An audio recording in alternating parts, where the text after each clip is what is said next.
la mielopatía embólica fibrocartilaginosa, el MEF. ¿Qué es lo que ocurre acá? Como les había comentado, un proceso de isquemia en la médula espinal. Ocurre una obstrucción de un vaso sanguíneo provocando disminución en la perfusión de la médula espinal. ¿Cuál es la hipótesis? Porque no está claro cuál es la causa de esto. Se habla de fragmentos de disco intervertebral. Pacientes con enfermedad degenerativa del disco, que se fragmenta el disco, pueden migrar y generar una compresión dentro de una arteria. Esa es una teoría, generando isquemia. Otra es una neovascularización inflamatoria crónica, que empiecen a crearse nuevos vasos sanguíneos por un proceso inflamatorio, y eso mismo predisponer a isquemia también, ¿ya? Porque la sangre se va a ir a otros lugares donde no queríamos, disminuyendo la perfusión hacia la médula espinal. O vasos sanguíneos remanentes, vasos sanguíneos que hayan quedado en esa zona sin cumplir una función. Esas son las tres hipótesis que finalmente nos van a provocar lo mismo, que es una isquemia espinal. Este cuadro es muy bueno, este estudio, ¿ya? Y esta tabla porque es muy buena para poder estudiar, para que puedan ver cuál es la presentación clínica de las enfermedades. ¿Qué nos dice? Nos habla de la reseña del paciente, presentación, déficit neurológico y localización anatómica. Entonces, la isquemia, ¿cierto? Una mielopatía isquémica de la que estamos viendo. ¿Cuál es la edad promedio de los pacientes en las que ocurre? 6,3 años. Peso, 22 kilos. O sea, ¿qué nos dice esto? Que pasan perros grandes, ¿cierto? Raro de ver un perro chico, porque el peso promedio son 22 kilos. El tiempo de presentación, un día. O sea, es una lesión aguda. Deterioro, en un 8%. O sea, no progresan mucho. Tiene poca probabilidad de progresar. O sea, ya definimos que es agudo, no progresivo. Déficit neurológico, hay un 25% de generar dolor. ¿Ya? Puede o no haber dolor. ¿Y qué pasa con la simetría? Un 80%. O sea, bien asimétrico. Por eso es el diagnóstico diferencial de un AMPE, como lo habíamos visto en la diapositiva anterior, que cumple con lo mismo: agudo, no progresivo, no doloroso, asimétrico. Y el sitio más común, según esto, ocurre en T3L3. ¿Ya? Y así lo pueden ver con todas las enfermedades, este cuadro.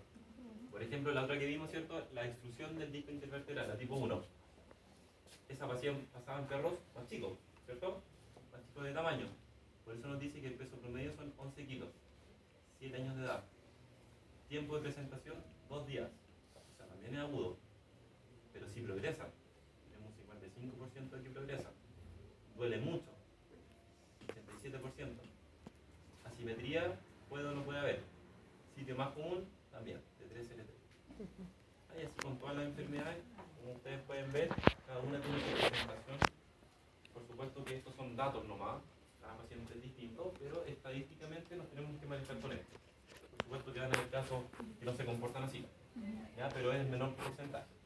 Ya no vamos a pensar en esos casos siempre, sino que de vez en cuando los vamos a tener que ver, pero la mayoría se van a comportar de esta manera. ¿Cuál es el diagnóstico? De nuevo, solamente por resonancia magnética, porque tenemos que ver una isquemia. Ya en esa zona, que si se fijan se ve muy parecido al AMPE. Muy parecido. Incluso la resonancia no nos va a poder confirmar si fue una isquemia o un AMPE. Va a decir, puede ser esto o lo otro. La única forma de diagnosticarla es con histopatología.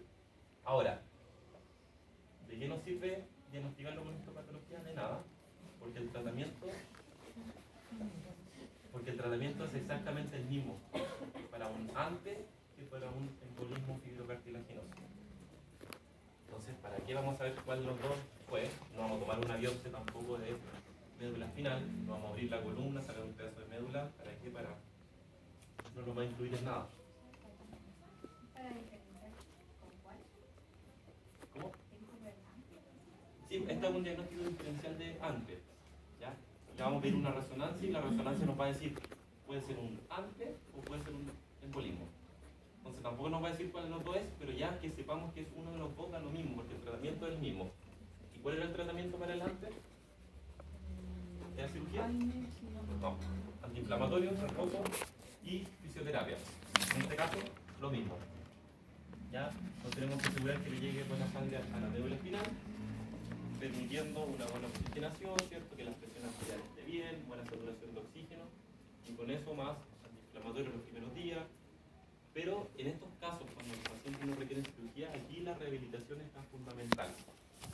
¿Ya? Empezar con una rehabilitación física para poder buscar nuevas conexiones neuronales donde existe el daño. Flujo sanguíneo espinal. Aquí nos dice que tenemos que mantener un buen flujo sanguíneo espinal que va a depender de la presión arterial media.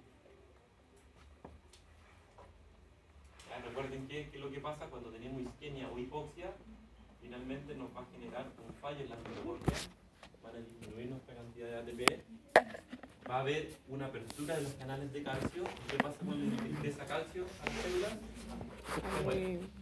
¿Cierto? Vamos a activar todas las enzimas que generan degradación de la célula provocando apoptosis. Y eso ocurre con una isquemia. Entonces tenemos que rápidamente mejorar un proceso isquémico para que no ocurra una muerte celular que ya va a ser irreversible. ¿Ya? Y en esta misma tabla, como les decía, podemos ver otras mielopatías. Solamente vimos las hernias y el embolismo, que es lo más común. Pero si se fijan, las meningoencefalitis, ¿se acuerdan la que vimos la semana pasada? ¿Cierto? Esa inmunomediada. También existen las meningomielitis inmunomediadas, que son las mismas. La granulomatosa, por ejemplo, puede afectar las médulas espinales. Tumores, fracturas, malformaciones tipo Chiari, por ejemplo. Tenemos la espondilomielopatía cervical, el síndrome de Wöhler. Hay muchas enfermedades que no podemos verlas todas, solamente vimos las más comunes, pero ahí tienen este tabla donde nos pueden ayudar un poco para poder pensar en los prediagnósticos. Y por si quieren también indagar un poco más en esas enfermedades y buscar. Así que lo harán. ¿Ya? Y para terminar, solamente quería mostrar esto, que esto es muy fácil de confundirse, tiene que ver con el síndrome de Caudequina. La médula espinal en el perro llega más o menos hasta la vértebra lumbar 5, aproximadamente, puede variar entre algunas razas. Y luego de la médula espinal, si se fijan, salen puras raíces nerviosas que da la apariencia como si fuese una cola de caballo. Por eso se llama esta zona caudequina. Son puras raíces nerviosas. Entonces, cuando tenemos una lesión en cualquiera de estas zonas, entre las últimas vértebras lumbares, en la zona lumbosacra, un sacrocoxigia, por ejemplo, nos va a generar un síndrome de Caudequina. ¿Ya? ¿Y quiere decir eso? Que hay una compresión o una afección de la caudequina. Solamente nos dice eso, no es un diagnóstico. Es una condición en la cual está ocurriendo. Puede ser por una fractura, puede ser por un tumor, puede ser por una malformación, por ejemplo. Cualquier situación me puede generar una compresión de la caudequina. ¿Cuál es la característica del síndrome de Caudequina? Provoca mucho dolor, hiperestesia y parestesia, es decir, sensaciones anormales, hormigueo, que se duerma la extremidad, eso es una parestesia. Déficit proprioceptivo puede existir. Puede haber compromiso motor de la cola y de la extremidad posterior como una pequeña cojera por una compresión de la raíz del nervio ciático. Pero nunca vamos a ver una plegia. El paciente nunca va a arrastrar una extremidad, porque la plegia está asociada a lesión en la médula, y no hay médula. También nunca va a haber ataxia, porque la ataxia está asociada a una lesión en la médula, no en la raíz nerviosa. ¿Ya? ¿Y por qué pasa esto? Porque muchas veces, si nos ponemos a ver la zona lumbosacra, encontramos alteraciones en la radiografía.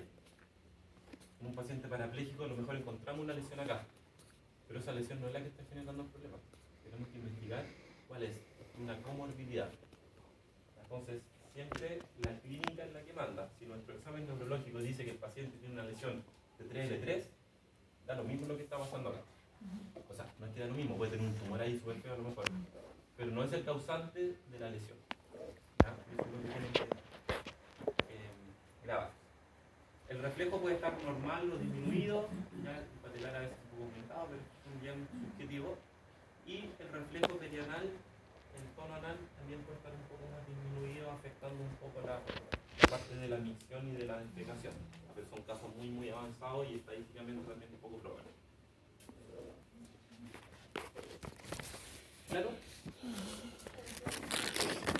vejiga del motoneurono inferior. Es una vejiga que pierde un poco el tono del esfínter, entonces no puede controlar bien el esfínter y están con incontinencia, con goteo. ¿Ya?